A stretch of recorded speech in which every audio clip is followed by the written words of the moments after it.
Good morning, my friends. Happy Saturday to you all. I hope you all staying well and staying healthy and staying home. Don't forget now, if you go out, you have to be wearing a mask.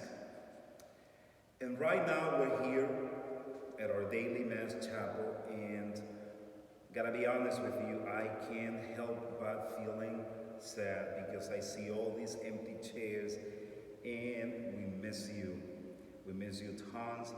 But we look forward to seeing you hopefully soon. And can you believe this? In only a week, we are going to be celebrating Easter, the resurrection of the Lord, the very reason for our faith.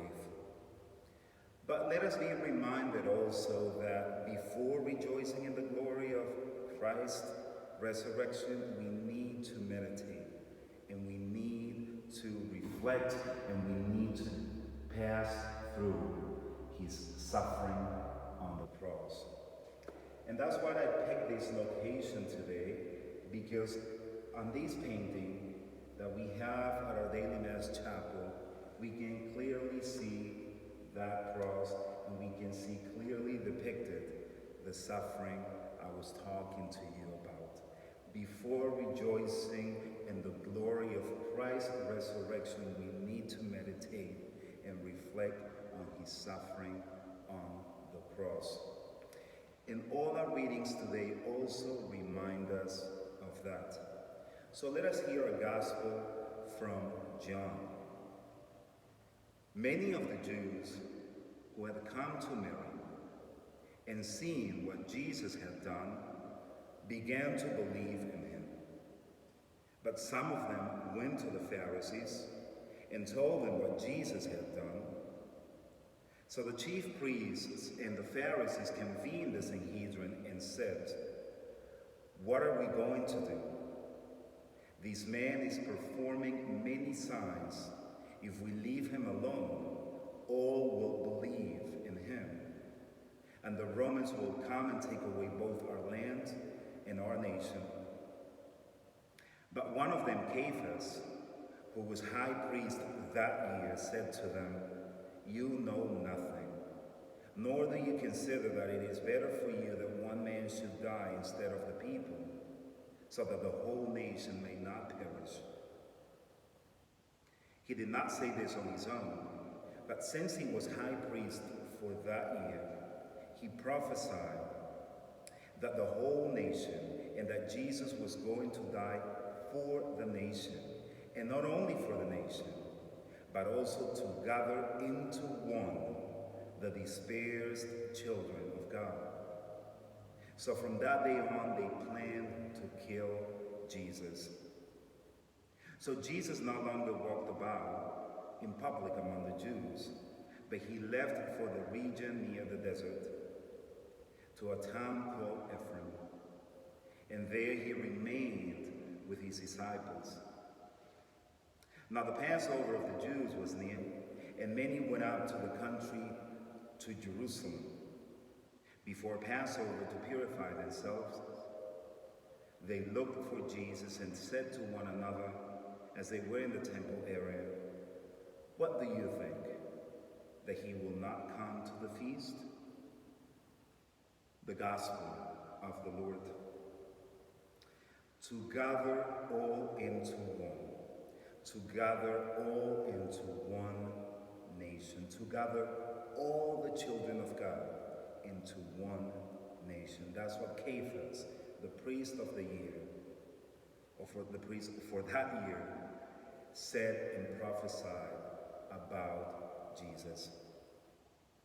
Now, what did Jesus' death bring about?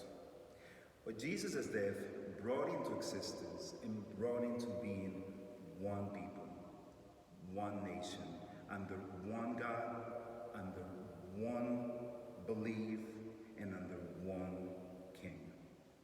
See, nationalities and cultures are very important because they define who we are. But they are meaningless when it comes to forming the one body, the one nation, the one people, under one God and under one belief. I have attended masses everywhere. I have attended masses in Italy, Spain, France, Mexico, Brazil, almost 30 states here in the Union. And I gotta tell you something, despite the nationalities, cultures, and languages, my experience in all these places has been exactly the same. And why? Because when we come to the Eucharist, we come to celebrate that one God. See, the Eucharist goes beyond all of it, goes beyond differences. The one nation of God goes beyond languages, nationalities, and cultures, because it's one place in which we all come together to praise God, to give thanks to God, and to celebrate the glory of his resurrection. And yes, it is a bummer that now we cannot assemble together physically, but we can still do this, and we can still celebrate that Mass and celebrate that Eucharist and give thanks to God and praise God virtually. And that, my friends, that is the miracle. This image of our crucified Lord is called the Lord of the Miracles. And that is a miracle for us today, that in spite of the stay-home orders, in spite of the cancellation of masses, in spite of the social distances regulations, we are still celebrating God in the Eucharist, even if it's only virtually. And we're still giving thanks, and we're still praising God because of all that we have received. That is the miracle. Of course, a miracle will be for this pandemic to totally vanish tomorrow. But the deeper and more important miracle is that we're still together in spite of this mess, in spite of this tragedy that we're all experiencing and living through right now. Today, I'm going to spend a while, sometime here at the chapel, praying before our crucified Lord. And I would ask you to add in your comments any intention that you may have for somebody or something, anything. Please add it so we can all pray together and we can all maintain that unity, even in diversity, and we can still be together, and we can still be that one nation, under one God, under one King, and under one belief.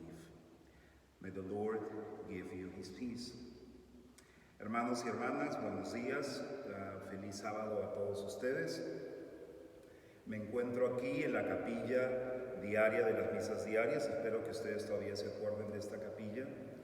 Y me da un poco de tristeza cuando veo todas estas sillas solas, sin ustedes, pero sabemos que pronto los vamos a ver de nuevo.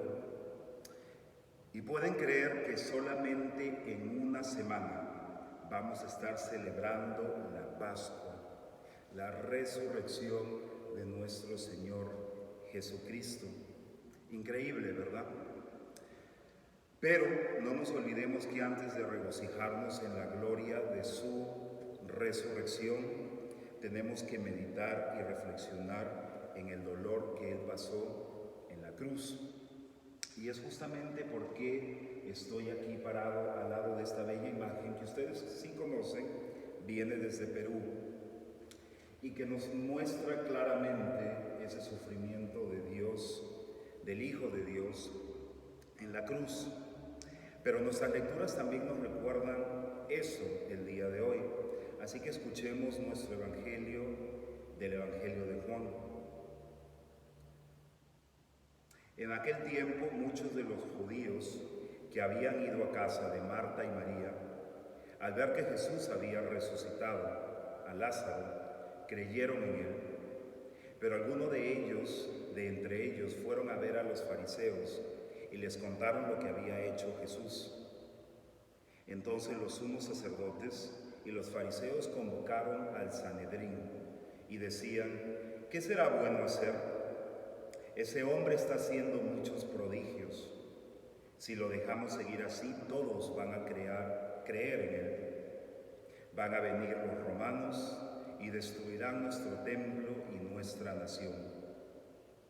Pero uno de ellos, llamado Caifás, que era sumo sacerdote aquel año, les dijo: ustedes no saben nada, no comprenden que conviene que un solo hombre muera por el pueblo y no que toda la nación perezca. Sin embargo, esto no lo dijo por sí mismo, sino que siendo sumo sacerdote aquel año, profetizó que Jesús iba a morir por la nación. Y no solo por la nación, sino también para congregar en uno a los hijos de Dios que estaban dispersos. Por lo tanto, desde aquel día tomaron la decisión de matarlo. Por esa razón ya no andaba públicamente entre los judíos, sino que se retiró a la ciudad de Efraín, en la región contigua al desierto, y allí se quedó con sus discípulos. Se acercaba la Pascua de los judíos y muchos de las regiones vecinas llegaron a Jerusalén antes de la Pascua para purificarse. Buscaban a Jesús en el templo y se decían unos a otros: ¿qué pasará? ¿No irá a venir para la fiesta? Palabra del Señor. Juntarlos a todos en uno. Juntar a todos los hijos dispersos por el mundo en una sola nación.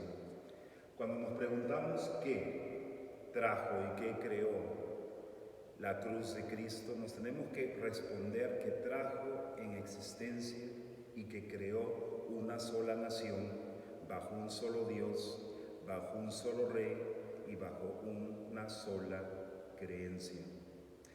Se dan cuenta, las nacionalidades y las culturas son importantes porque definen quiénes somos, pero son y carecen de significado total cuando se trata de formar esa nación. Porque quien la formó fue este Señor de aquí que vemos sufriendo en la cruz. Se dan cuenta, yo he atendido misas en muchas partes del mundo, en Italia, en Francia, en España, en Brasil, en Perú y en casi 30 estados aquí en la Unión. Y les voy diciendo, tan importantes como son las nacionalidades y las culturas, no hacen ninguna diferencia en la experiencia de ir a una misa, a ir a una Eucaristía. ¿Por qué? Porque la Eucaristía va más allá de esas diferencias. La muerte de Cristo va más allá de esas diferencias. Sí, la muerte de Cristo trajo la creación de un solo pueblo, tú y yo, todos ustedes, todos los que creemos en Cristo, una sola nación bajo un solo Dios, bajo un solo Rey y bajo una sola creencia. Y eso es lo que celebramos cuando nos reunimos para la Eucaristía. Y yo sé, se deben estar preguntando de qué habla el Padre Mario cuando ahorita no nos podemos reunir. Y sí, físicamente no podemos reunirnos, pero virtualmente nos seguimos reuniendo para adorar al Señor, para dar gracias al Señor y para celebrar su resurrección. Y ese, mis hermanos y hermanas, es el milagro. Saben muy bien que esta imagen se llama el Señor de los milagros. Y ese es el milagro de ahora, que a pesar de no podernos reunir físicamente, seguimos dándole gracias a Dios, seguimos adorando a Dios y seguimos celebrando su resurrección, aunque sea virtualmente. Ese es el milagro. Que se desaparezca toda esta pandemia mañana mismo sería un gran milagro, pero un milagro más importante, un milagro más profundo es el que todavía estemos haciendo esto y manteniendo nuestra sola fe. El día de hoy voy a pasar un rato aquí en la capilla orando ante aquí nuestro Señor de los Milagros y pidiéndole por todos ustedes. Así que si tienen algún comentario, por favor, añádanlo a sus comentarios, alguien o por algo por quien orar. Los extrañamos and we'll see you soon. And may God bless you all in the name of the Father and of the Son and of the Holy Spirit.